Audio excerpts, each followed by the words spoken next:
No, iba-iba yung ating variety ng mga dwarf snake plants, no. Tumutubo na rin yung ugat, ayun. Dapat mabaon, ano.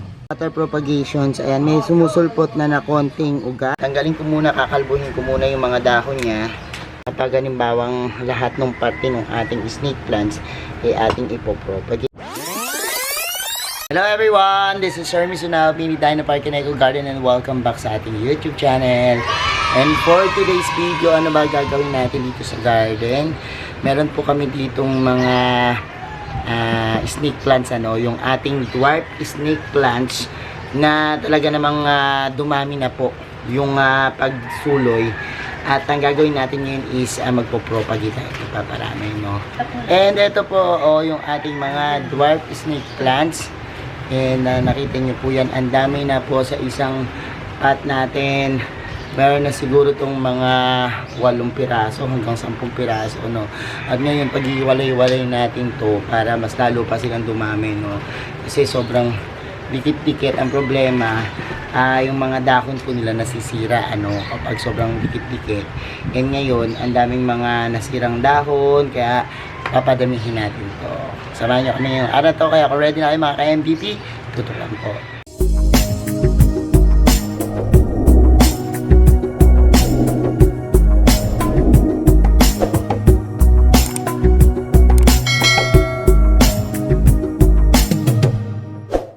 And we're back mga ka-NDP, at ngayon nga po, ayan po yung sinasabi ko sa inyo. Marami na silang nagagawa pero papakita ko pa rin sa inyo. Sama ko si Unon tsaka si Iskiri. Yung ginagawa namin, dami, iba-iba tong talagang variety, no? Meron tayo ditong mga Laurenti, Ocean Stars, meron mga Tiger, no? Iba-iba yung ating variety ng mga dwarf snake plants, no? Ito po yung mga hindi lumalaki, no? Nakita po natin yung mga mothers in lotang na talaga naman pong mahahaba. Pero this one po, ito yung mga dwarf na tinatawag namin na snake plants, ano? And ayan, tatanggal siya, ina-uproot muna ni Unang kasi nga sobrang lago na sa isang paso. Ang gagawin niya is i-uproot niya, no? And ganito pag na-uproot, tapos yan, no, tinatanggal niya isa-isa. Sige. O katulad nito, o. Kasi pag hindi tinanggal yan, tingnan niyo yung dahon niya nasisira na, no. Tsaka yung iba apektado ng fungus. Gusto namin kalbuhin, no, tanggalin na, no. Mamaya papakita ko sa inyo yung pagkakalbo ko nito nung ating mga snake plants. Sige, hatiin mo na yan, Unang, para makita nila. Kasi pagkahati, tingnan niyo, oh. Ayan, makikita niyo, meron siyang suloy na, no. At yung mga suloy natin, yan, mabilis naman lumaki yan. Kaya kahit na tanggalin natin yung mga damage na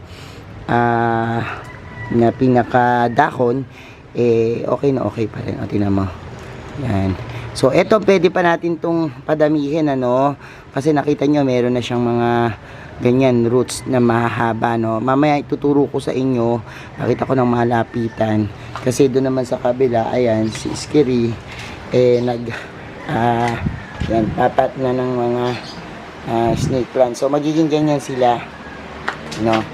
Yan, magiging ganyan. Pero ito, mga naputulan ko na to ng mga dahon, ano. Kumbaga, nakalbo na. Ang tawag ko dyan pagkakalbo, eh. Sige, pakita ko muna sa inyo yung ginagawa ko, no. Bago makarating dito kay Iskiri, papakita ko muna yung proseso nung pagtanggal natin ng mga tuwing dahon. Tsaka, tips na rin, mas mapapadami pa yung halaman nito, no. Kasi may kinakat po tayo, no. Yung kanyang mga roots. Tara, samahan nyo ko. So, eto na nga yung gagawin natin, ano. Kita nyo, ang dami kong mga naputol na mga yan dahon, ano. Yung iba nga dito may mga ugat-ugat na, oh. Kita nyo, yan, oh, yung mga roots na, no. Eto, tatabi ko yan kasi mapopropagate natin. Tapos ang dami ko nakuha ganyan, no. Yung tinatawag na mga roots ng ating mga dwarf snake plants, no. Ayan yung mga roots na yan. And gagawin natin is papakita ko sa inyo kung paano to ginagawa, ano, kung paano natin kinakat to. So, simulan na natin. Ito, tanggalin ko muna, kakalbuhin ko muna yung mga dahon niya. Ganyan, kasi mga damage na yan. Pero ito kasi magsusuloy pa yan ng panibago dito na dahon.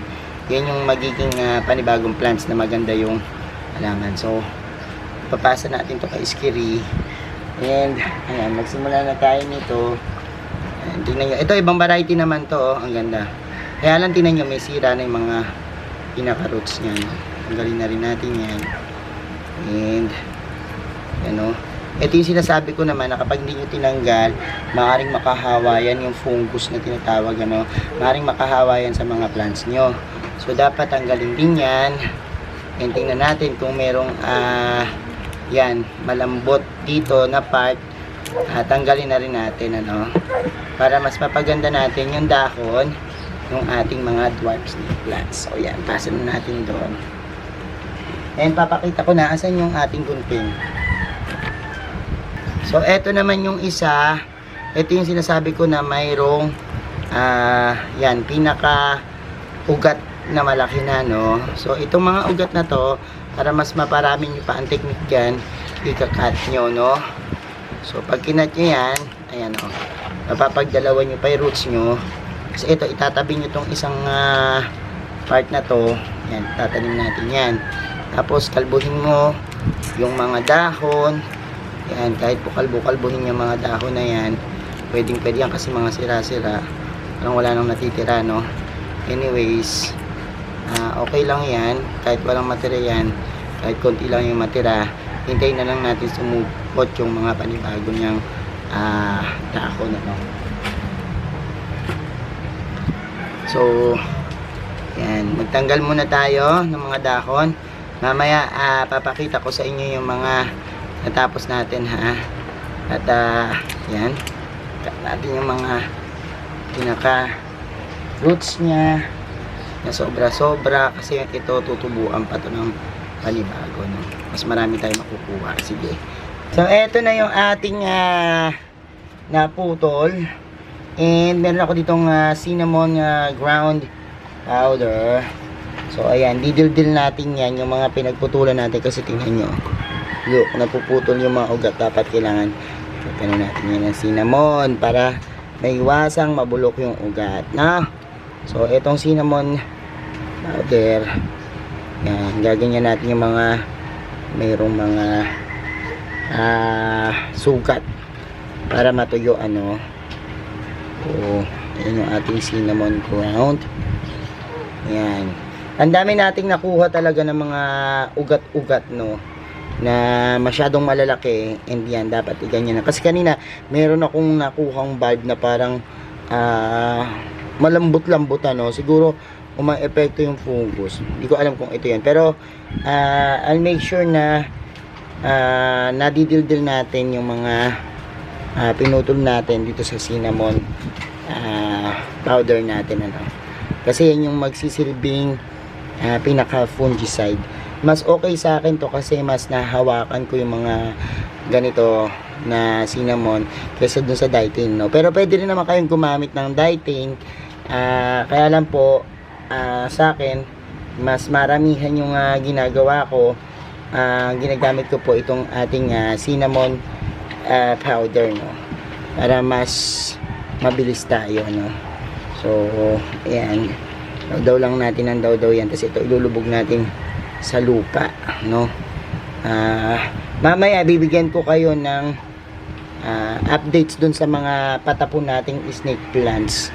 Tingnan natin kung kamustahin na natin sila, no, kasi alatsamba lang tayo doon kung successful, ano. Pero medyo matagal-tagal na rin naman yung ating talagang pinalampas at inintay para dun sa mga yon. Tingnan natin kung ano yung updates. So, ayan muna. Lalagyan muna ako ng mga cinnamon powder, tapos mamaya pakita ko na sa inyo yung ating pagtatanim. Okay? So, eto na yung updates dun sa ating mga nilubog dito, no. Actually, yung iba, may iba na, ayan, o, natuyo, no. So, baliwala. Pero merong iba naman dito na, ayan, o, makita nyo nakatayo pa rin, ano. Pero feeling ko kinalkal to ng manok yung iba dito. Pero ayun, kita nyo naman siya na meron pa rin iba dito na yun, nakatanim pa rin, ano. So hindi natin alam kung Yung mga ugat-ugat na yan. Ayan oh, nagsusulputan na ng ugat to. Oh, meron na ako nakikitang ugat. Nabunot ko pa. Anyways, hayaan na natin muna siya dyan. Tapos tingnan na lang natin kung ano mangyayari, no. At konti-konti. Ay, ayun oh, meron ng ugat to. Look, oh my god. Ay, nakatanim siya oh. Lumabas yung ugat, ayun oh. Meron na siyang ugat. Ang galing ano. So, probably yan. Magkakaroon yan. Ito wala na tong isa na to. Tuyot na ito. Medyo buhay-buhay pa. Tsaka ito. No. So, tingnan natin itong isa na to. Tumutubo na rin yung ugat to. Ayun. Dapat mabaon ano. Masyadong mababaw yung pagkakabaon ko dito. Anyways. Tsaka na lang natin. Ito oh. Ito yung mga ano natin. Cleopatra. Angel wings. Tsaka yung antag dito. Anong klase ito? Yung moonshine, no? Yung Brazilian moonshine. Ito naman, oh. Oh, sige, balikan natin yan sa mga susunod na araw. Tingnan natin kung sino dyan makasurvive, ano? At saka dumami, no? Direkta sa lupa. So, eto, update naman doon sa ating water propagations. Ayan, may sumusulpot na konting ugat doon sa ating dahon, ano? Pero intay-intay pa rin tayo kung ito ay talagang mag-uugat, ano. So ngayon naman etong ating mga kinalas na mga dahon, ano, atin na po yung itatanim dito. Yan, hindi lang naman yung pagtatanim niyan, lulubog lang natin, no, yung ating mga dahon. Yan, ang dami nito, marami tayong maitatanim nito. At yan, I hope na ito magkasulo yan, no? Medyo layo-layo natin ng konti. Yan.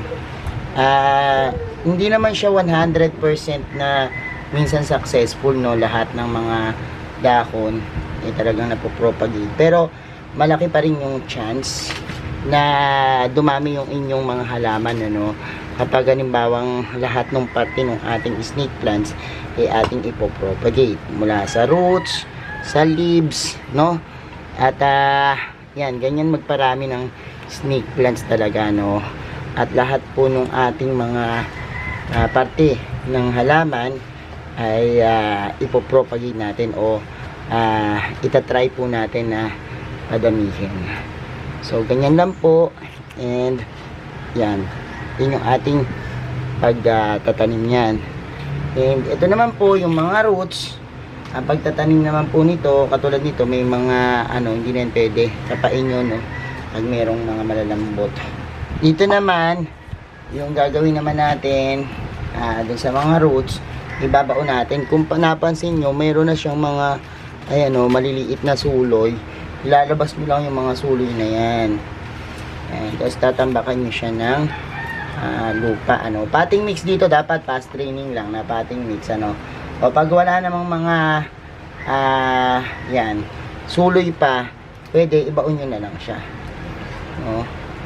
Baon nyo na lang yung lahat niyan. Mamaya tutubuan na yan, makikita nyo. Bibilang lang kayo ng ilang linggo, meron na yung suloy, ano, yung ating mga bibinaon dyan na parang mga ugat-ugat na yan, ano. At ayan, ilagay tayo ng 4, ano, kada isang. So, ganyan lang, lulubog nyo, tapos makikita nyo na may mga suloy-suloy na yan. At ganyan lang naman yung pagpapadami natin ng mga snake plants. Iba't ibang parte, iba't iba rin yung pamamaraan, ano. So, I hope may napulot kayo dyan. So, eto na po yung ating mga yan, na repat na mga dwarf snake plants, ano. And ayan pa yung iba. So, eto, papagandahin muna natin, no? At pa-stablein, no? Gaganda niyan, iba-ibang varieties yan at nakakatuwa. Yan. Ganyan lang yung pagpadami, yung iba malalaki na talaga. Kaya lang yung iba, kinalbo ko talaga sila kasi ang papangit na ng mga dahon, no? Kaya, yan. And, bigyan ko kayo ng updates kapag yan lumago na talaga, no? Yung ating mga dwarf snake plants. So ayan mga ka-MDP, napanood nyo na po yung ating pagpapadami ng dwarf snake plants. I hope may natutunan kayo dyan. And kung meron din kayo mga dwarf snake plants, paramihin nyo na rin yan.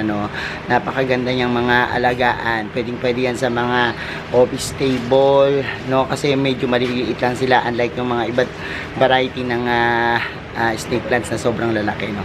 So thank you so much sa inyong panonood, sa lahat na nagla-like at share at nagko-comment sa ating video, at sa mga hindi pa po nag-subscribe sa ating YouTube channel, kung bet na bet yung pigantong usapan plants and gardening, mag-subscribe na po kayo, no? Huwag nyo kalimutang i-hit yung notification bell para laging updated sa aming latest uploads, pati po sa iba't iba nating social media accounts, sa ating TikTok, Instagram, Facebook page. Just search na po Hermes Sunao or Mini Dino Park and Eco Garden, makikita nyo na yan. Salamat ng maraming mga ka-MDP, and this is Hermes Sunao nagsasabi sa inyo ng happy planting. Bye bye.